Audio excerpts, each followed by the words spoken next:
মুকেশ আম্বানি ভারতের সফল প্রথম সারির ব্যবসায়ীদের মধ্যে একজন। কারণে অকারণে প্রায় মিডিয়ার পাতায় চর্চায় থাকতে দেখা যায় তাকে। শুধুমাত্র মুকেশ আম্বানি নন, তার স্ত্রী নীতা আম্বানিও মিডিয়ার পাতায় কম চর্চিত নন।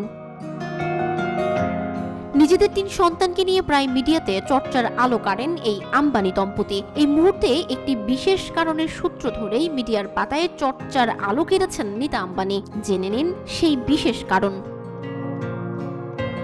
সম্প্রতি জানা গিয়েছে, আম্বানি পরিবারের বাড়ির কাজের লোক কিংবা চাকররা কখনোই নীতা আম্বানিকে ম্যাডাম বলে ডাকেন না।